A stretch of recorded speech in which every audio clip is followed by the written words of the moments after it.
Hi, welcome to Frances Reads the Bible. Today I'm moving on to Genesis 31. I've been so distracted, I'm sorry.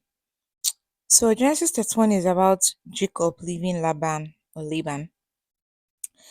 See finish, what we Nigerians call see finish, entered into his relationship with Laban. Because now he heard Laban's son saying, Jacob has taken everything that belonged to our father. He got all his wealth from what our father owned. And then in two, Jacob also saw that Laban was no longer as friendly as he had been earlier. Then God said to him, go back to the land of your fathers and to your relatives. I will be with you. See finish had setting. This was a sign that it was time for him to leave.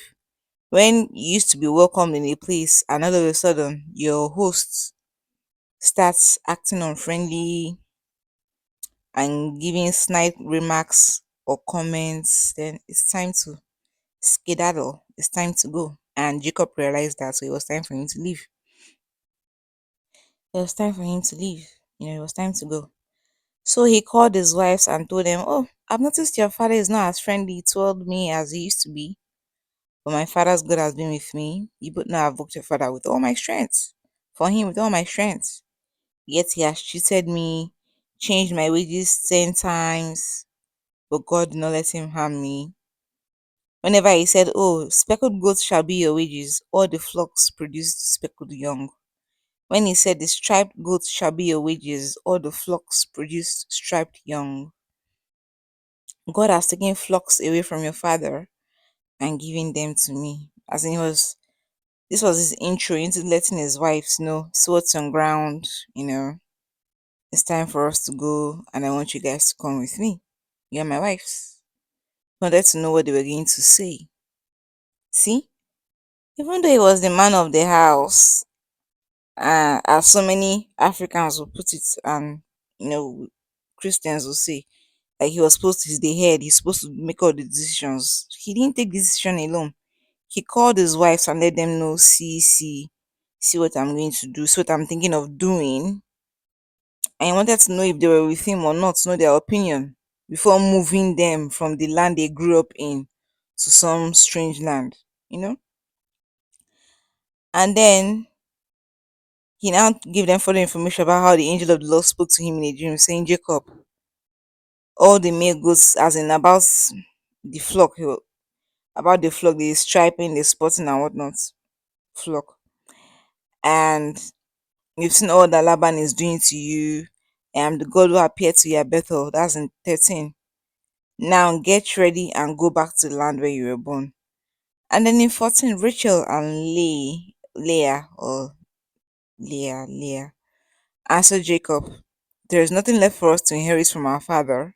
He treats us like foreigners.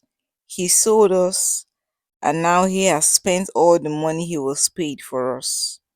All this wealth which God has taken from our father belongs to us and to our children.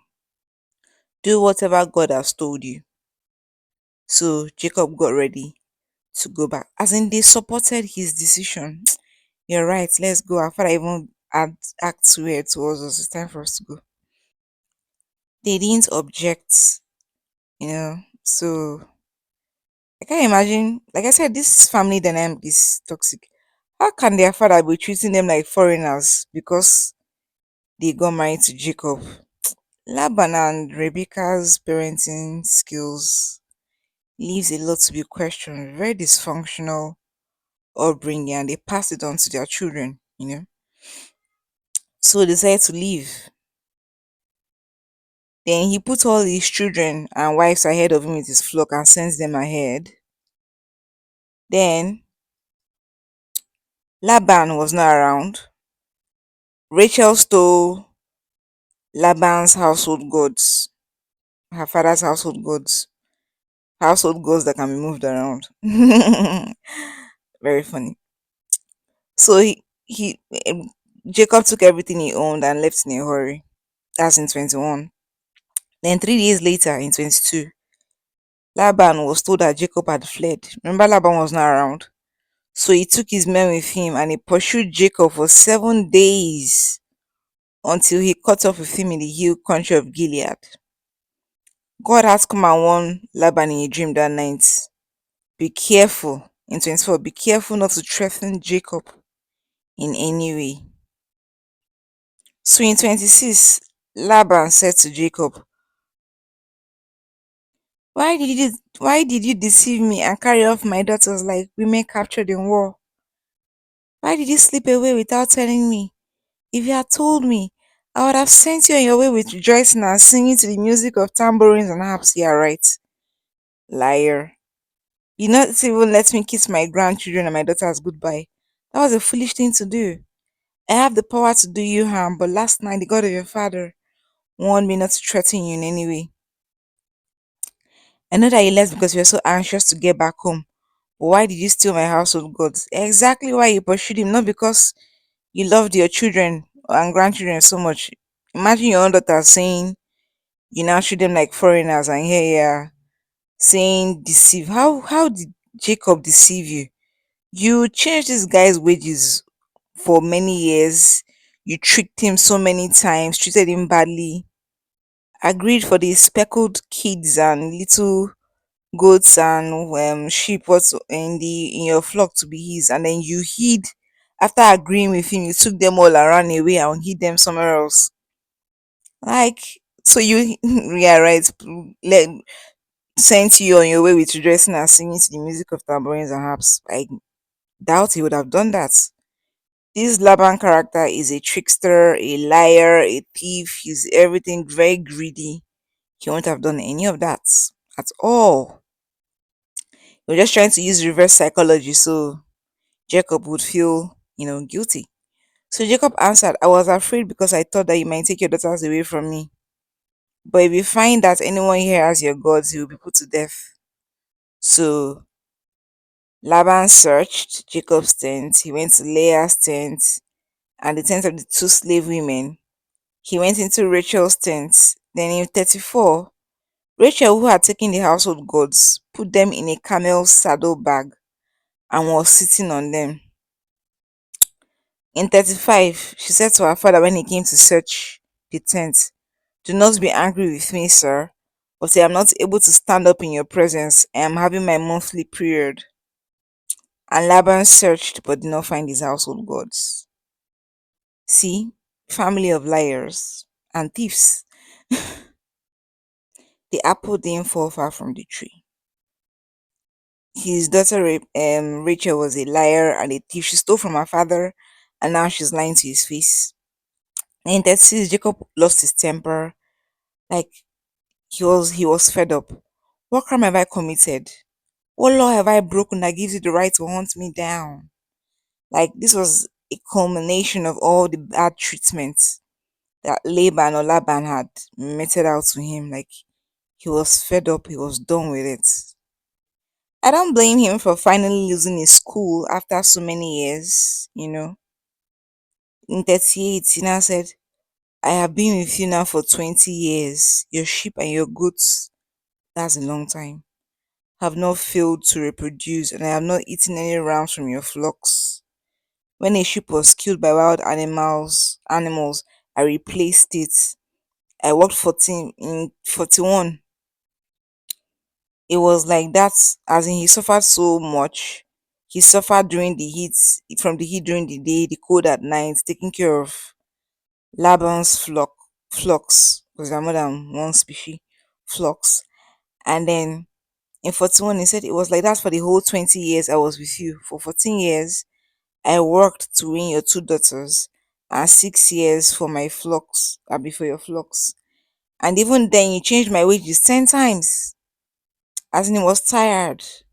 Couldn't take it anymore. I don't blame him. Then Laban answered Jacob, these young women are my daughters. Their children belong to me. And these flocks are mine. How? Please, you guys had an agreement. Nothing belongs to you. You sold your daughters. You guys had an arrangement. They're not married. They don't belong to you anymore. In answer, but since I cannot do anything to keep my daughters and their children, I am ready to make an agreement with you. Let us make a pile of stones to remind us.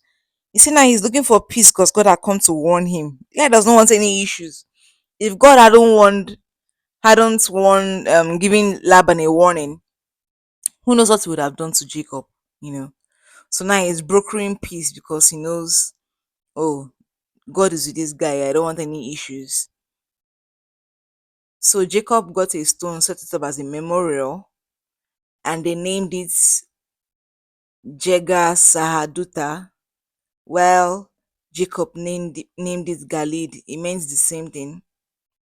Both names mean a pearl to remind us, which is what it says in 49. May the Lord keep an eye on us while we are separated from each other. So they ate a meal. This was should I say is a covenant or an agreement? Yeah, covenant, agreement, promise, contract. Yes. So Laban went on, if you mistreat my daughters or if you marry other women, even though I don't know about it, remember that God is watching us. So I guess this was why Jacob didn't marry other people, even though he had two wives and two concubines from his wives.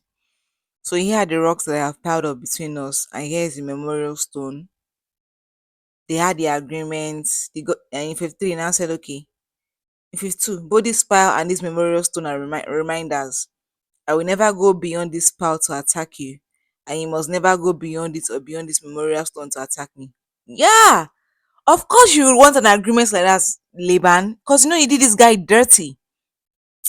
He did Jacob dirty for so many years, and if it's no surprise that someone like him would be be afraid that, oh, this guy might turn back and attack me for all the times I cheated him, stole from him, tricked him, maltreated him, and so much more. Why not just do the right thing and let your hands be clean instead of going into an agreement that they will attack you because of the evil things you did? So he now went on in 53 to say, the God of Abraham and God of Nahor, that's the gods of their grandfathers, will judge between us. Then, in the name of the God whom his father Isaac worshipped, Jacob solemnly vowed to keep this promise. He killed an animal which as in they shall had an agreement. Then in 55, early the next morning, Laban kissed his grandchildren and his daughters goodbye and left to go back home. Laban, or is it Laban, is so lucky he did this because it would have been terrible for him down the line, you know, if God decided to retaliate on Jacob's behalf, or years down the line Jacob decides to go back, and pay him back in his own coin for being such an evil man. Well, like I said before, a chapter or two earlier, I feel like Laban was Jacob's karma. Should I say justice? Payback, like his the result of the evil he did to Esau. So it came back on him, his punishment. So now they're at peace. Don't worry, I won't attack you, even though you were such a mean uncle to me and did so many wrong things to me. Well, Laban was happy after doing so much evil for 20 years. Now he walks away without any repercussions or anything. Mm. But then I think this is where the story of Laban ended. The Bible didn't tell us if something happened to him later or anywhere down the line. I can't remember for now. But I guess we're going to find out as we progress.